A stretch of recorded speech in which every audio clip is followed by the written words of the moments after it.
बड़ी खबर आपको बता देती हूं, राहुल गांधी से जुड़ी हुई है दिन की सबसे बड़ी सियासी खबर है। लोकसभा सेक्रेटरीट की एक पन्ने की चिट्ठी ने सांसद से राहुल गांधी को पूर्व सांसद बना दिया। अब राहुल को अपना 12 तुगलक लेन वाला सरकारी बंगला भी खाली करना पड़ सकता है। इतना ही नहीं, सिक्योरिटी प्रोटोकॉल भी नए सिरे से तय हो सकता है। लेकिन अगर आप ये समझ रहे हैं कि इससे सिर्फ होगा ये कि राहुल गांधी जो हैं उन्हीं का स्टेटस बदलेगा, तो नहीं जनाब, ऐसा नहीं होने वाला है। दरअसल बदलेगा बहुत कुछ। और क्या क्या बदलेगा? कांग्रेस की पूरी चुनावी रणनीति बदलेगी, तीसरे मोर्चे का लाइन ऑफ एक्शन बदल जाएगा और इसके साथ साथ बीजेपी की स्ट्रैटेजी भी बदलेगी। आगे भी बहुत कुछ बदलना है, लेकिन अगर हालात ऐसे ही रहते हैं तो राहुल की संसद में वापसी आप जानते हैं तब होगी जब वो 60 साल की उम्र पार कर चुके होंगे। इसीलिए सियासत में बहुत कुछ बदलने वाला है।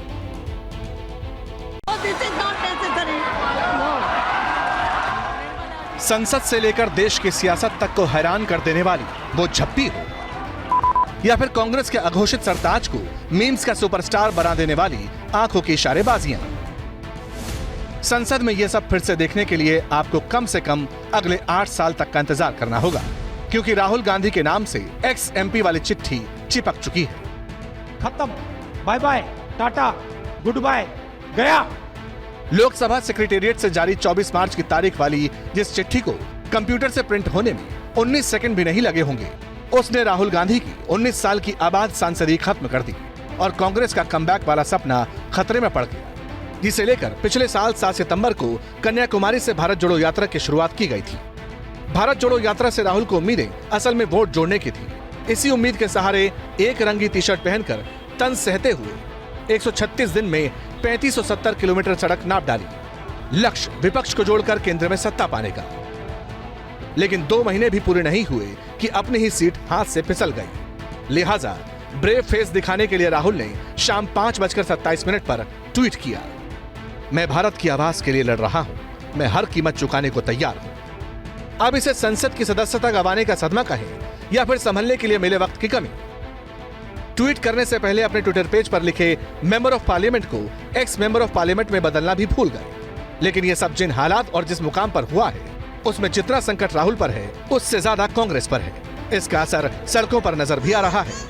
लेकिन पार्टी के जिस नेतृत्व पर मौजूदा मुश्किल से लड़ने का जिम्मा है, वो इतिहास के पन्ने पलट रहा है।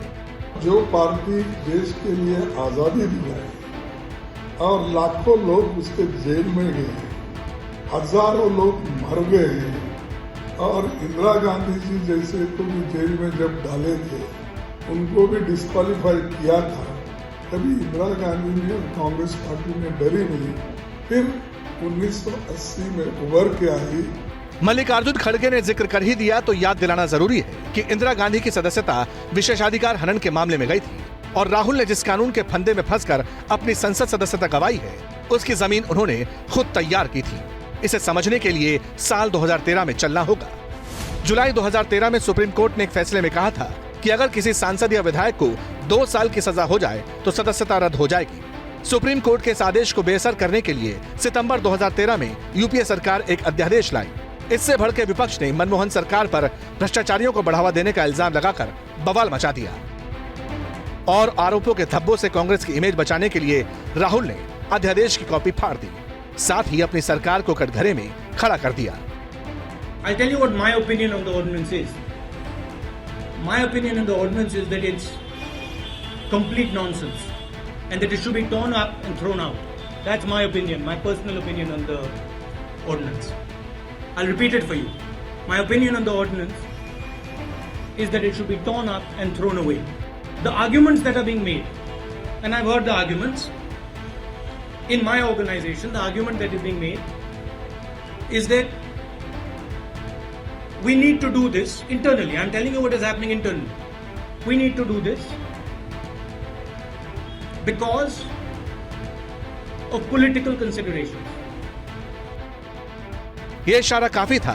तत्कालीन पीएम मनमोहन सिंह ने राहुल की नाराजगी को देखते हुए तुरंत अध्यादेश वापस ले लिया। लेकिन अगर आज वो वजूद में होता तो गुनहगार होते हुए भी राहुल की सांसदी यूं न जाती।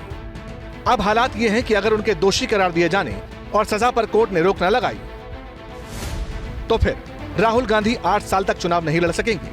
मतलब ये कि इस साल जून में 53 साल के होने वाले राहुल 60 साल की उम्र तक सांसद बनने की उम्मीद नहीं कर सकते और अगर मध्यावधि चुनाव न हुए तो वो अगला आम चुनाव 2034 में लड़ पाएंगे और तब तक वो 65 साल के हो चुके होंगे। मतलब तब तक उनके पीएम बनने की बात तो भूल ही जाइए। वैसे भी राहुल गांधी के खिलाफ मुकदमों की कमी नहीं है।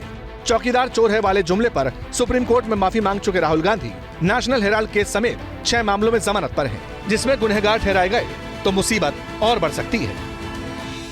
जैसे ही घड़ी का काटा दोपहर 2:30 पे आए, बबीता जी का दिल सास बहू साजिश के लिए मचल जाए। और ये है इनकी बहू, पूरे दिन ऑफिस की टेंशन हो जाए गॉन जब ये करें अपना फेवरेट शो फ्री टाइम पे ऑन। इनकी तरह आप भी देखिए अपना फेवरेट शो अपने टाइम पर और डाउनलोड कीजिए एबीपी लाइव ऐप अपने स्मार्ट टीवी पर।